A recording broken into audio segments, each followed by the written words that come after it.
Hey, this is Angela with this week's Living the Shift. So the question to ask this week is, are your emotions coming from the mind, or are your thoughts coming from the heart? And you might ask me, I have no idea what you're talking about. What's the difference? And that's a big consideration because we have let the ego, well, so in the spiritual terminology, we consider the mind run by the ego, and the ego has been what has run this consciousness pretty much for millennia. This has been the existence, this has been the experience of duality throughout this existence. And the ego has been in charge of that, the frictions, the me and not me. So the good and the bad, the good and evil, the high and the low, the happy and the sad, and all of that kind of stuff. So what has happened is that we've gotten into this habit of allowing the mind to rule our emotions. Well, I have, fears and anxieties on it. I'm afraid of this, and then the fear gets into our emotions. I am sad about this, and then that sadness is, that sadness is the emotion that comes from the thought. So we have experienced the full gamut of all of these resistant emotions and energies. And now it's time for us to shift to the next level. And in shifting to the next level, what we're doing is we're coming back to the soul, the seat of the soul, which is the heart, and allowing that to come through. And in the process, what we're doing is we're shifting the seat of power, so to speak. And it's not that the ego is going away. It's not. It's simply stepping back to become an assimilated part of our full self, so that we have a broader vision, a broader understanding of what's going on around us, what's going on in the expanded universe, and being able to perceive it without the emotions of resistance. That we can perceive it from the standpoint of love, and be able to stand in that strength of unconditional love as we perceive the experiences that we choose to have moving forward. So that's a big shift for us, because what happens when we allow that, and we allow the ego to assimilate to that full, combination of our levels of consciousness, then we let the soul shine through, and we let the heart say, and the higher self say, this is what will make us happy, because the sole purpose for us in our existence is unconditional love, is love. And we've forgotten all that because we have gone through this existence of duality, and now we're coming back around. We're circling back around. So we keep on feeling like, what's next? What is, like, how do we get rid of this? How do we get rid of this pain and the sorrow? And it's simply shifting it around, because if we just think from our hearts, then what will happen is our soul's purpose so easily comes through. Our higher purpose, our ultimate purpose, starts to shine through. And when you can shine through that way, you know exactly, instead of thinking, you actually know exactly what it is you need to do. You know how to move forward. You know how to balance it so that you can do what you need to do and allow your soul to sing, allow your heart to sing. That is our primary purpose. And when we can let go of all of that resistant emotion, we can, stop our whining and come back to standing in love. Now, the other part to this is, and I get this question, I have this discussion a lot too, is the question of being able to come back to our heart. And many people shy away from that because they're afraid of what we call vulnerability. And somehow we have tagged vulnerability as a negative thing. Well, the ego has, and the ego says, well, vulnerable is bad because we can get hurt. We can be in pain. Again, there's feelings from the mind. We can be in pain. We can be in sorrow. Look at what we could get hurt. Vulnerability is bad. But let's change that too. It's time for us to shift that perception as well. So when we do that, we can say, I am going to release my facades. I'm going to release my masks. I am ready to accept who I am. Now that takes quite a bit of work for many people. To actually fully accept who we are, we have to release all judgment and come back to our true divinity and accept ourselves for the full range of experiences that we've had from, throughout this existence of duality, from the most depraved to the most exalted and everything in between.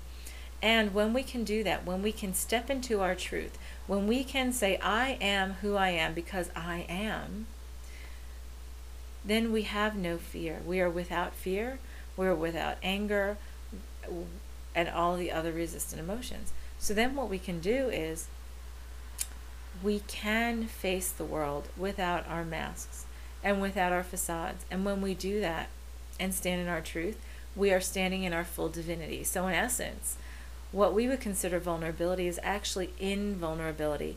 Because once we do that and we have no facades and no masks, no shields, then we have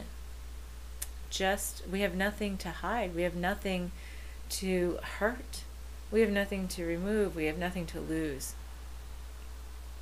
And when you can come at that with the full soul and without the ego, and you're interacting with somebody in that way, then guess what happens? Their ego says, well, crud, I just can't think of anything to come back to because, there's no friction. There's nothing to be friction. There's nothing I can have friction against. Because when you stand in your own truth, we're releasing the fears, right? We release the fears of what other people think of us. Because what other people think of us is none of our business, because that is part of their journey. We've been taught so much by the ego that it is important that what other people think of us is how we're valued and what we're valued, as if we could be anything else but the divine. But when we accept that we are fully divine, when we accept exactly what we are and that we are perfect in every way, right at this moment, right where we are in this experience, then guess what? The vulnerabilities, they fall away. Or actually, the feeling of vulnerability falls away, and that vulnerability becomes invulnerability, because all of those, the need to release those shields and to release those, the need to hide behind the shields and the facades and the masks goes away. And then that's all that's left is the true us. And when we can do that, then we can shift everything to thinking from the heart. And I know many people are like, well, yeah, it's easy for you to say. No, we all have them. We still have the ego. We're still contending with changing these habits, right? This is a big habit, is feeling from the mind. How many times do we get anxious and we get, in a cold sweat about something because the mind is just rambling? Well, what if I don't know this? What if they don't like me? What if I'm judged? What if I blank? And we spend so much time that then our heart, then our emotions get up in this tizzy, and then we're so afraid. But if we stand in our truth and say, okay, I know exactly who I am, I know exactly where I'm coming from, and I'm coming at it with love and with full divinity, with my full divinity, with love, without the ego interjecting, then there's nothing to fear. Then we can stand in that, be comfortable in it, and release all of this other stuff that wastes so much of our energy. I mean, oh my gosh, how many times do we lose all this sleep over what we're worried about? Well, the worry comes from the ego. The projection comes from the ego. We go back to the basics of being completely present in the now, and that's part of it too. And when you're completely present in the now, and you are without worry, you are completely in love, completely in your truth, guess what? The other stuff, it's like, wow, I have all this other time to do all this other stuff because I'm not wasting my time worrying and regretting and, looking back. And wow, I can't tell you how many people I've worked with who they spend their lives living in the past, spend their lives regretting things that didn't happen, regretting things that did happen. Or what if I had done this? What if I didn't do this? What if? And I'm like, but you did. So it's too late. Why waste your time and energy on that? And that's where these emotions are coming from the mind. We get to the point of, I am happy where I am. I am happy right now standing here talking to you as I am without any worries. Then guess what? That's that shift that we're talking about. That's shifting into our thinking and our speaking from the heart. And then the next step is acting from the heart. And when we act from the heart, we are so blissfully happy. So, people ask me, why is it, like, wow, you must never sleep. You get all this stuff done. You're always doing this. You're always doing that. You have classes and sessions and and webcasts and blogs and all this kind of stuff. And I'm like, you know why? I love every minute of my day.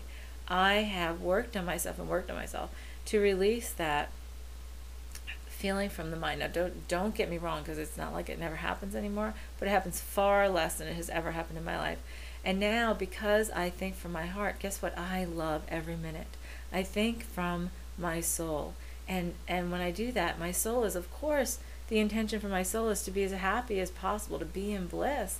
And to do that, and when I do that, I can then just be so expansive, and so much comes so much more easily, because I'm not wasting any of my time with resistant emotions. So that's food for thought. I'm going to let you go on that. We'll talk to you next week. This is Angela with this week's Living the Shift.